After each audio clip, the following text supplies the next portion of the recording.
الحمد لله رب العالمين، صلى الله على نبينا محمد وعلى آله وصحبه أجمعين. أما بعد، ده مختصر تفسير أو ترجمه بسلسلة کی تفسیر ده سورة البقرة کی را رسیدلیو 226 نمبر آیت تا مخی احکامات بیانیدل ده کور ده اصلاح ده پارا.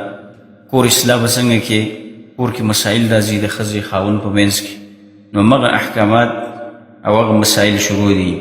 و دی آیت کی اللہ عزوجل یو خاص قسم بیانی للذین یؤلون من نسائهم، اغا قسم کول دی دخبلو خزونا خاون د خزینه قسم وکي. الله عزوجل فرمای اعوذ بالله من الشیطان الرجیم للذین یؤلون من نسائهم، داغه کسانو د پاره چې قسمونه کوي د خپل خزونه.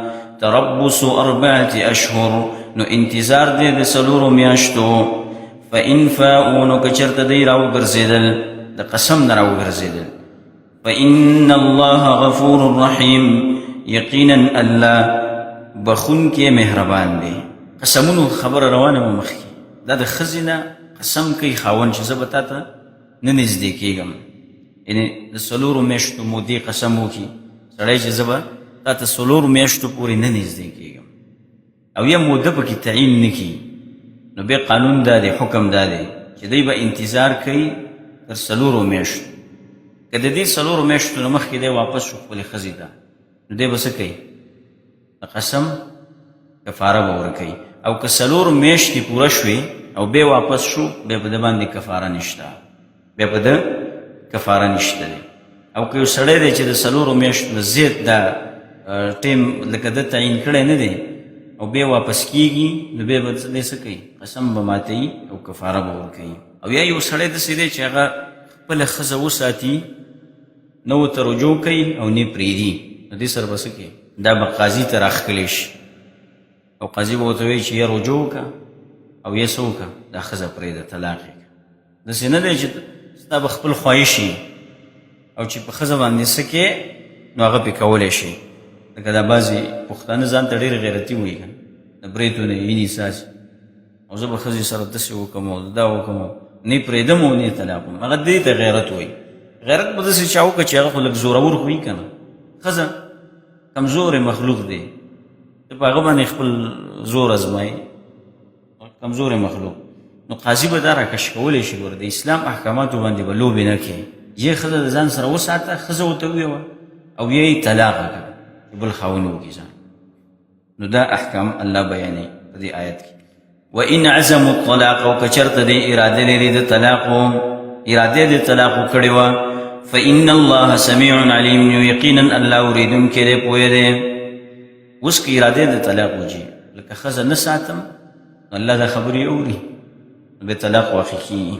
والمطلقات يتربصن بأنفسهن 3 قروء، هغه زنانه چې طلاق کړی شي انتظار به کوي په خپلو ځانونو باندې 3 حیضونه.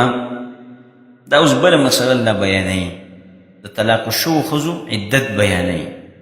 عدت چې یوه ښځه چې ده هغه څه طلاق شي، دا به څومره عدت تېروي، څومره عدت به تېروي ده، یعنې چې هغه ازاده ښځه ده، حیض پې راځي او دا طلاق شوی دا طلاق چې دی که نه، دا په یو څو صورتونو کې ورکولی شي. یو دا دی چې دا به پاک کوي، حیض کې به طلاق نه ورکوي، هر وخت طلاقونه نه چلېږي. هر وخت زمونږ پښتانه خو چې کوم وخت طلاق ورته راویښ شو او په څه طریقه او بیا په یو ځل باندې په 100 کاڼو به ما طلاق، درېیم نه څلورم نه، نو په یو ځل باندې دومره طلاقونه ورکول په یو ځای، دې ته نه ګوري چې دا ښځه په څه کې ده، په حیض کې ده یا په حیض کې نه ده. دویم شرط څه دی؟ چې په داسې طهر کې به وي، پاکوالي کې چې په هغې کې دې ورسره نزدېکت نه دی کړی، کوروالی دې ورسره نه دی کړی، په دغسې طهر کې به وله طلاق ورکړي. نو وخت ناوخته ته به ګوري، د طلاق خپل نظام دی، خپل قانون دی، الله احکامات بیان کړي. نو دې ته څه وایي؟ که یو ځل دې ښځه طلاق کړه نو دې ته رجعي طلاق وایي، یو طلاق سره یا په 2 طلاقو سره. نو د دې عدت به څومره وي؟ عدت به څومره وي؟ 3 میاشتې، یعنې 3 حیضه. دا 3 حیضه به دا په دې کور کې اوسېږي، په دې کور کې به اوسېږي، د دې خرچه به خاوند ورکوي، د دې نفقه، په د دې جامې پیزار، دا ټول د هر څه په خاوند باندې. او دا ښځه به هم دې خاوند ته څه کوي ځان به ورته ښایسته کوي. دې کې حکمت هم دا دی چې کیدای شي د دې خاوند سوچ شي چې خپه یې په دې کار باندې او بېرته رجوع وکړي د ښځې ته، نو څه به یې رجوع به ورته وکړي. صحیح ده. نو دې ته رجعي طلاق وایي چې خاوند پکې ښځې ته رجوع کولی شي. او دا الله یو چانس ورکړی دی دپاره، دې ته یو چانس ورکړی. او بله دا دی چې اوس هغه ښځه چې هغه حامله وي دی به څومره دغه کوي، عدت به څومره تېروي، څو پورې چې حمل وشي، ماشوم وشي. دا د څه وجې نه؟ دې وجې نه چې دا نسبونه ګډوډ نه شي، دا نسبونه ګډوډ نه شي. ځکه دا ماشوم چې لاړ شي او دا زنانه دا خپل حمل پټ کړي او وایي چې زما حمل نشته او 3 حیض تېر کړي، عدت پوره کړي او د په خېټه کې حمل دی دا پټ کړي. ځکه الله وروسته وایي چې دا ښځه به دا حمل نه پټوي که د دې په خېټه کې حمل وي. نو دې سره نسبونه ګډوډېږي. دا سړی لاړو بل ځای ته، د یو نه پیدا شوی دی بل ته لاړو، نو کېدای شي دا داسې نامحرمې ښځې سره دی نکاح وکړي، د کوم چې په ده باندې دغه شوې ده، حرام شوې ده محرمې ښځې سره، کېدای شي د ده واده راشي. ځکه خو دا خو نه پېژني که نه چې دا اوس د چا زوی دی، د چا نه پیدا شوی دی. د دې سره نسبونه ګډوډېږي. الله وایي ولا یحل لهن، او نه دي حلال د دوی دپاره ان یکتمن، دی چې پټ کړي ما خلق الله، هغه شی چې الله پیدا کړی دی فی ارحامهن، د دوی په رحمونو کې. یعنی بچی که د دوی په رحم کې دی به نه پټوي. الله تاکید څه دا خبره کوي وره ان کن یؤمن بالله، که چېرته دوی ایمان لري په الله باندې، والیوم الاخر، په ورځ وروستنۍ د آخرت، دا به نه پټوي ښځې. وبعولتهن احق بردهن فی ذلک، او خاوندان د دوی ډېر لایق دی په واپس کولو د دې کې په مدت عدت کې. ان ارادو فی اصلاحا، که چېرته دی غواړي اصلاح لره، یعنی دی واپس کولی هم شي. که دی وغواړي چې د خپلې ښځې ځان ته واپس کړي په دې مدت عدت کې، نو دی څه کوي واپس کولی هم شي چې د خپلې ښځې ځان ته واپس کړي. ولهن، او دپاره د ښځو حقونه دي، حقونه شته دی مثل الذي علیهن، په شان دغه حقونو چې په هغوی باندې دي، بالمعروف، په ښایسته طریقې سره. وللرجال علیهن درجه، او د سړو دپاره په هغوی باندې اوچته درجه ده. والله عزیز حکیم، والله غالب دی، حکمتونو والا دی، زورور حکمتونو والا. د یو بل باندې حقونه دي، د ښځې په سړي حقونه دي او د سړي په ښځې باندې حقونه دي، او د سړو درجه به په دې باندې اوچته ده. نو هر چاته به خپل حق ورکړي، دې ته انصاف وایي او دې ته په دین باندې عمل وایي. الطلاق مرتان، طلاق رجعي دا 2 ځل دی. دلته اوس طلاق رجعي باره کې الله خبره بیانوي، د دې ذکر کوي چې د هغې نه هغه طلاق چې د هغې نه وروسته رجوع کول څه دي، زنانه ته جایز دي، زنانه ته څه دي جایز دي. او په دې آیات کې به الله د خلع مسله بیانوي، د خلع مسله بیانوي چې یو طلاق د ښځې له ورکړه دا لا په عدت کې ده، نو ستا دپاره بله موقع هم شته. که دویم طلاق دې ورکړه نو بیا هم رجوع کولی شي. که دریم طلاق دې ورکړه او د رجوع هغه ټیم ختم شو، عدت ختم شو به دی، نو بیا ستا دپاره نور ټیم نشته، ته ورسره نور نزدېکت نشي کولی. دا د جاهلیت والاو په هغه رواجونو الله رد کوي. ښځې له بیا طلاقونه ورکړه، بې شماره طلاقونه به یې ورکړه او بیا به یې ورته په هغه ټیم کې واپس رجوع کولی. نو الله وایي ګوره دا د شریعت احکام دي، الله وله یو حد مقرر کړی دی، یو حد دی. ښځې له طلاق ورکوې دا څه لوبې خو نه دي چې لوبې دي. طلاق ورکوې په خپل قانون به یې ورکوې، او چې بیا دې طلاق ورکو ازاده شوه، بیا به ستا څه اختیار نشته دی چې هغه څه کوي او چېرته خاوند کوي. دا 3 طلاقونه چې ته ورکي په مختلف وختونو کې او عدت یې تیر شي، نو بیا دا ښځه چې دی دا ته په نکاح نشي اخیستی، څو پورې چې دی لاړه شي او د بل خاوند سره نکاح وکړي او هغه خاوند وله په خپله خوښه باندې واپس څه وکړي طلاق ورکړي. اوس که هغه په خپله خوښه طلاق نه ورکوي بیا هم ته نشي کولی. نو بعضې خلک څه کوي، 3 طلاقه چې ورکړي بیا لاړ شي وایي چې دا خو بله طریقه نه جوړېږي، ورخطا شي او 3 طلاق په 3 باندې واقع کوي. 3 طلاق 3 حسابوي په یو ځل باندې، نو بیا ورخطا شي، بیا لاړ شي حلالي شروع کړي. او دا مرض شته په دې خلکو کې، حلالي کوي. حلالي مطلب څه دی؟ بوځي یو کس له اول ته یو شپه نیمه ورسره تېره کړي هغه د دقې دپاره بوځي چې دا ښځه واپس دې ته څه حلاله شي او دا ورسره نکاح وکړي دا کار جایز دی رسول صلی الله علیه وسلم وایي لعنت ویلی دی الله محلله والمحلل له په دواړو باندې الله لعنت ویلی چې دا سړی بوځي او دی په دروازه کې ورته بار ولاړ وي دا څومره بې حیا او بې غیرته انسان وایي دا چې دی د خپل اهل باره کې دا خبره برداشت کوي څومره بې غیرتي ده الله احکامات بیان کړي دي دا د لوبو خبرې نه دي لوبې به په دې باندې کې یلعب بکتاب الله وانا بین ظهورکم یو مر صلی الله علیه وسلم چې دغه واورېدو اکس ښځې له طلاق ورکړي ودرې د الله په کتاب به لوبې کېږي او زه لا یم نو د الله د احکاماتو نه به لوبې نه جوړوي الطلاق مرتان دې کې مطلب هم دا دی چې طلاق ورکې دا داسې نه دی چې په یو ځل ورکړه نه مرتان خپل حدود دي د طلاق خپل درجې دي دوه ځل طلاق ورکول دي دا رجعي طلاق دی فامساکم بمعروف نو ساتلی ښځې په ښایسته طریقې باندې او تسریح باحسان او یا پرېښودل په ښایسته طریقې باندې ولا يحل لكم او جایز نه دي ستاسو لپاره ان تأخذوا مما آتیتموهن شیئا دا چې تاسو واخلئ د هغه مال نه چې تاسو ورکړی دی هغوی ته شیئا هیڅ شی الا ان یخافا الا یقیما حدود الله مگر که یریږي ښځه او خاوند چې وبه نه درئ پولې د الله فإن خفتم ألا يقيم حدود الله نو که چېرته تاسو یېرېدلی چې وبه نه درئ دی دوی پولې د الله فلا جناح علیهما نو نشته ګناه په دې دواړو باندې فیما افتدت په هغه مال کې چې په بدله کې ورکړی دی چې په بدل کې ورکړي ښځه څه هغه مال لره به هغه مال لره تلک حدود الله دا پولې د الله دي حکمونه د الله دي فلا تعتدوها نو مه تېرېږئ د دې نه ومن يتعد حدود الله او څوک چې تېر شي د پولو د الله نه فاولئک همدغه کسان هم الظالمون هم دی ظالمان دي ولا يحل لكم او حلال نه دي ستاسو لپاره چې واخلئ هغه شی چې تاسو له ورکړی دی دلته څه مطلب دی د خلعي مسله الله بیانوي خلع سړي له جایز نه دي چې په د طلاق په صورت کې څه وکړي د ښځې نه څه واخلي مهر واخلي چې کوم مهر مقرر شوی دی مګر په یو صورت کې اخیستی شي کوم صورت دی چې ښځه راولګي خاوند ته ووایي چې زما تا سره وخت نه تېرېږي خلع یعنې ښځه مطالبه وکړي د طلاق او خاوند ته ووایي چې زه دا ټول مال تاله در کوم په خپله رضا او ما پرېږده نو په دې وخت کې به څه مال خاوند واخلي او ښځه به پرېږدي فإن طلقها که چېرته طلاق ورکو ښځې ته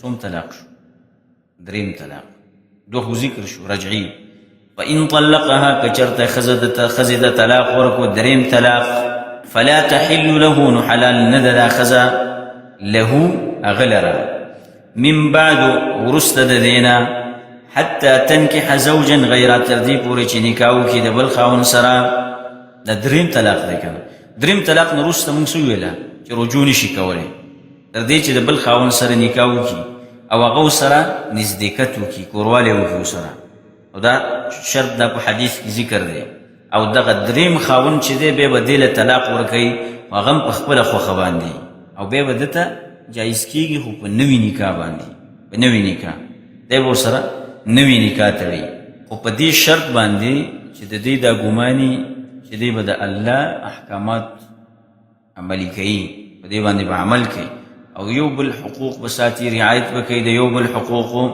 فإن طلقها که چېرته طلاق ورکړي دویم فلا جناح علیهما یعنې فإن طلقها که چېرته دې طلاق ورکړي چا دې دویم خاوند وله طلاق ورکړه فلا جناح علیهما نو نشته ګناه په دې دواړو باندې ان یتراجعا چې یو بل ته راوګرځي په نکاح سره هغه خاوند وله طلاق ورکړي خوښه او دی واپس شي د خپل خاوند ته په نوي نکاح باندې په دې ګمان سره ان ظن ان یقیما حدود الله که د دې دواړو دا ګمانې چې پابندي به کوي د پولو د الله وتلک حدود الله او دا پولې حکمونه د الله دي یبینها لقوم یعلمون بیانوي د هغه قوم دپاره چې پوهېږي حتی تنکح زوجا غیره دلته الله عز وجل فرمایي چې دا ښځه نکاح وکړي د بل خاوند سره یعنې دا نکاح نسبت یې چا ته کړی دی ښځې ته یې کړی چې دا ښځه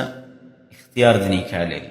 او وروسته څه وایي فلا تعضلوهن نو مه تنګوئ دې ښځو لره. دلته سړو ته دا نسبت شوی دی. وجه په دې کې دا ده چې بغیر د ولي نه د ښځې نکاح نه کېږي. ښځه نکاح نشي کولی. دا کومې چې دا کورټ میرج کوم او دا کوم او هغه کومه دا ټولې مټیزې حسابېږي. کور نه چې وتښتي دا ودونه چې دی که نه دا ودونه نه کېږي، ځکه ولي په دې کې شرط دی. او چې ولي نه نو دا نکاح نه کېږي. او بل طرف ته الله عز وجل سړو ته دا حکم کوي. ګوره په دې ښځو باندې منصور زبردستي نه کوي حتی تنکحه، یعنې په خپله دا ښځه څه وکړي نکاح وکړي.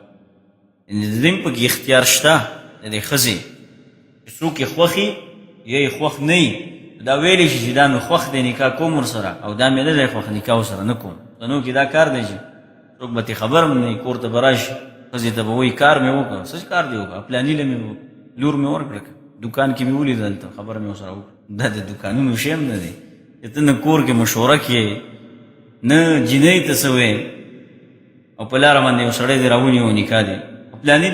پلاني زوی له مې ښځه وکړه. څنګه دې وکړه؟ پلانې مې ولیدو په لاره روان و په ګاډي کې ناست و خبره مې ورسره ختمه.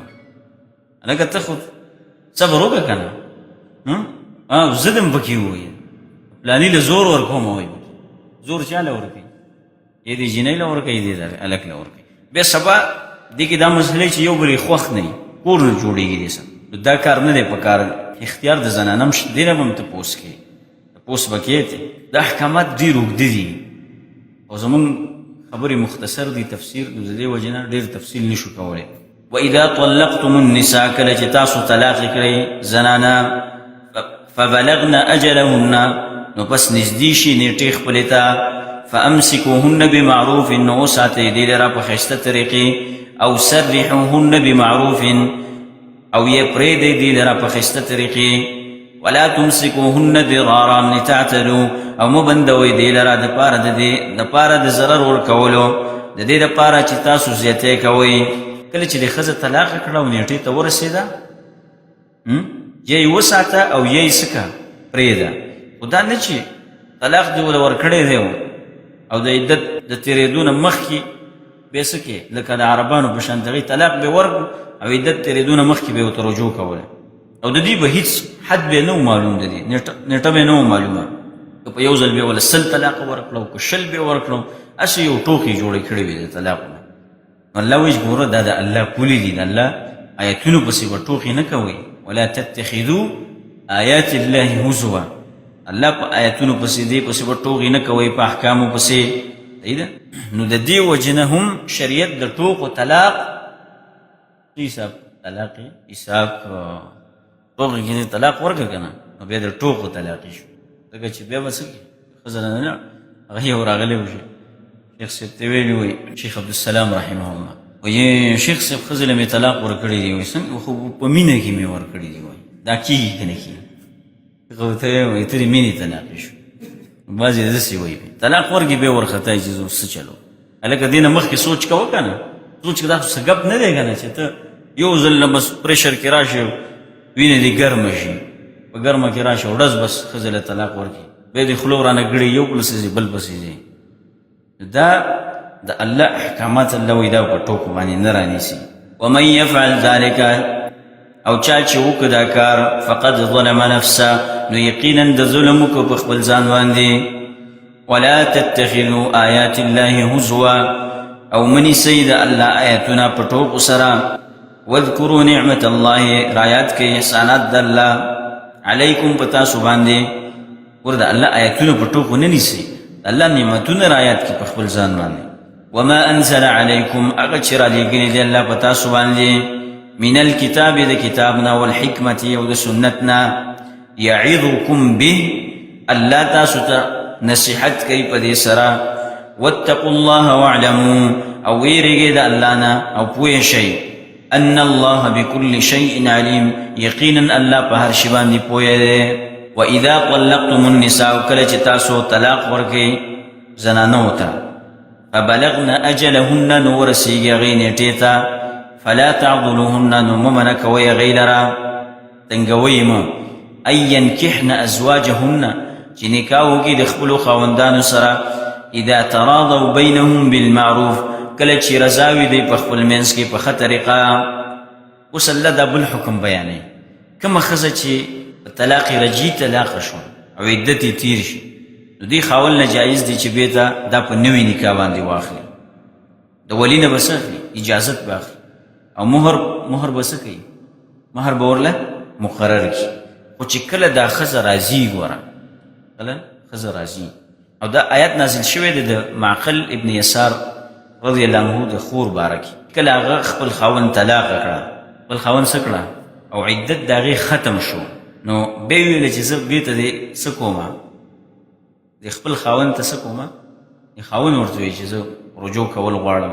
معقل رضی الله عنه وویل چې نه، دا زه نه پرېږدم، ما تا له خور در کړې وه په مینه او تا طلاق کړه، نو زه له اوس واپس نه در کوم. نو هغې منع کړه، نو دا آیتونه نازل شو، نو واپس دغه ښځه د خپل خاوند ته په نکاح شو، واپس شو ورته. په بلغ نه بلوغ دلته ویلی شي نیټې ته ختمېدل، یعنې دا نیټه ختمه شي کله دی یو بل منځ کې صحیح راځي.